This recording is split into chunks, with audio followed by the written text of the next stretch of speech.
Tidak terasa ya adik-adik, kita udah mau 1 bulan tidak bertemu. Adik-adik yang ada di rumah tetap semangat, jaga kesehatan, selalu cuci tangan, dan jangan lupa berdoa kepada Tuhan agar Indonesia bisa pulih dari virus corona. Adik-adik yang ada di rumah, sekarang Kakak Mary mau nanya, hari ini hari apa ya? Hari apa? Iya adik-adik, hari ini Hari Raya Jumat Agung, hari kematian Tuhan Yesus Kristus adik-adik. Tuhan Yesus disalibkan untuk menebus dosa manusia, dosa adik-adik, dosa mama papa, dosa kakak guru sekolah minggu. Nah adik-adik, sebelum kita mendengarkan cerita firman Tuhan dari kakak Ibe, kakak Mary mau ngajak adik-adik semua untuk menyanyikan satu buah pujian, Yesus disalibkan karena cinta saya. Adik-adik ikutin Kak Mary ya.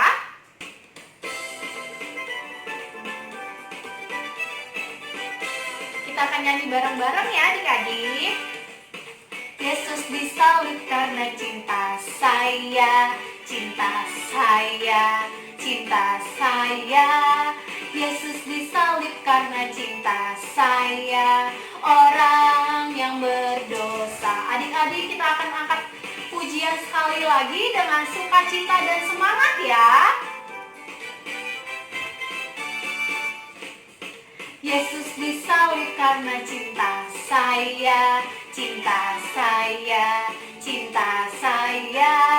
Yesus disalib karena cinta saya, orang yang berdosa.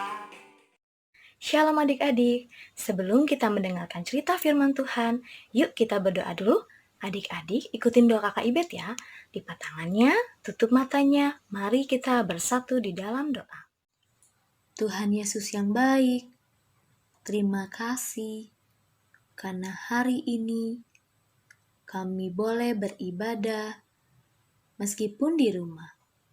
Tuhan, sebentar lagi kami mau mendengarkan cerita firman Tuhan. Ajari kami agar kami dapat mendengarkan dengan baik. Terima kasih Tuhan Yesus. Amin. Yuk adik-adik dibuka Alkitabnya. Firman Tuhan hari ini dari Yohanes 19 ayat 28 sampai 36. Demikian firman Tuhan. Yohanes 19 ayat 28 sampai 36. Sesudah itu, karena Yesus tahu bahwa segala sesuatu telah selesai, berkatalah ia supaya genaplah yang ada tertulis dalam kitab suci, "Aku haus." Di situ ada suatu bekas penuh anggur asam, maka mereka mencucukkan bunga karang yang telah dicelupkan dalam anggur asam pada sebatang hisop lalu mengunjukkannya ke mulut Yesus. Sesudah Yesus meminum anggur asam itu, berkatalah ia, "Sudah selesai." Lalu ia menundukkan kepalanya dan menyerahkan nyawanya. Karena hari itu hari persiapan, dan supaya pada hari Sabat, mayat-mayat itu tidak tinggal tergantung pada kayu salib, sebab Sabat itu adalah hari yang besar. Maka datanglah orang-orang Yahudi kepada Pilatus dan meminta kepadanya supaya kaki orang-orang itu dipatahkan dan mayat-mayatnya diturunkan. Maka datanglah prajurit-prajurit lalu mematahkan kaki orang yang pertama dan kaki orang yang lain yang disalibkan bersama-sama dengan Yesus. Tetapi ketika mereka sampai kepada Yesus dan melihat bahwa ia telah mati, mereka tidak mematahkan kakinya. Tetapi seorang dari antara prajurit itu menikam lambungnya dengan tombak dan segera mengalir keluar darah dan air. Dan orang yang melihat hal itu sendiri yang memberikan kesaksian ini, dan kesaksiannya benar, dan ia tahu bahwa ia mengatakan kebenaran, supaya kamu juga percaya. Sebab hal itu terjadi supaya genaplah yang tertulis dalam kitab suci, tidak ada tulangnya yang akan dipatahkan. Demikianlah pembacaan firman Tuhan. Adik-adik, sedih ya melihat Tuhan Yesus menderita dan mati di kayu salib. Tahukah adik-adik, pada zaman dahulu, salib digunakan untuk menghukum orang yang bersalah dan berdosa. Tapi Tuhan Yesus tidak berdosa. Bahkan Tuhan Yesus melakukan banyak mukjizat dan menolong banyak orang. Lalu, kenapa ya Tuhan Yesus harus disalibkan? Ya betul, Tuhan Yesus disalib untuk menebus dosa manusia. Dosa kakak, dosa adik-adik, dosa mama dan papa, semuanya. Tapi kenapa ya Tuhan Yesus mau menebus dosa kita? Betul sekali, Tuhan Yesus mengasihi kita. Tuhan Yesus mengasihi adik-adik, Tuhan Yesus mengasihi kakak, dan mengasihi semuanya. Oh iya, Tuhan Yesus juga tidak mau melihat kita menderita karena harus menanggung upah dari dosa kita, yaitu maut. Oleh karena itu adik-adik, Tuhan Yesus rela menderita dan mati di kayu salib untuk menebus dosa kita semua dan menyelamatkan kita dari maut. Adik-adik, Tuhan Yesus hebat sekali ya. Lalu apa yang harus kita lakukan untuk berterima kasih kepada Tuhan Yesus? Coba kakak tanya, di sini siapa yang masih suka melawan mama papanya? Siapa yang suka berantem dengan kakak atau adiknya? Aduh, siapa yang suka berbohong? Tidak boleh lagi adik-adik, mulai saat ini kita harus berubah. Adik-adik harus lebih taat kepada mama papa, adik-adik harus sayang kepada kakak dan adik.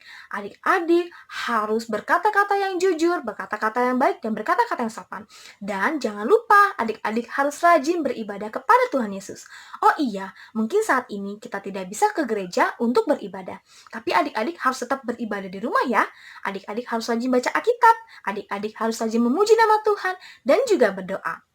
Adik-adik, sama seperti Tuhan menyelamatkan kita dari maut, dari dosa, Tuhan Yesus juga akan selamatkan kita dari segala mara bahaya.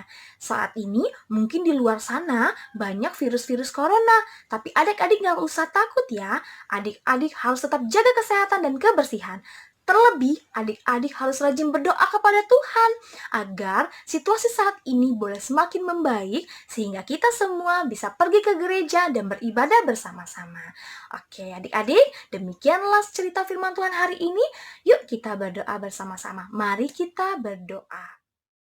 Tuhan Yesus yang baik, terima kasih karena Engkau telah rela mati di kayu salib demi menebus dosa kami.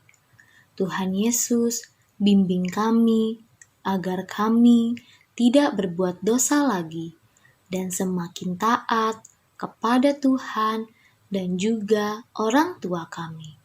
Terima kasih Tuhan Yesus, hanya di dalam nama Tuhan Yesus kami telah berdoa dan mengucap syukur. Amin. Selamat Agung adik-adik, Tuhan Yesus memberkati. Sampai jumpa di ibadah sekolah minggu online berikutnya ya. Dadah!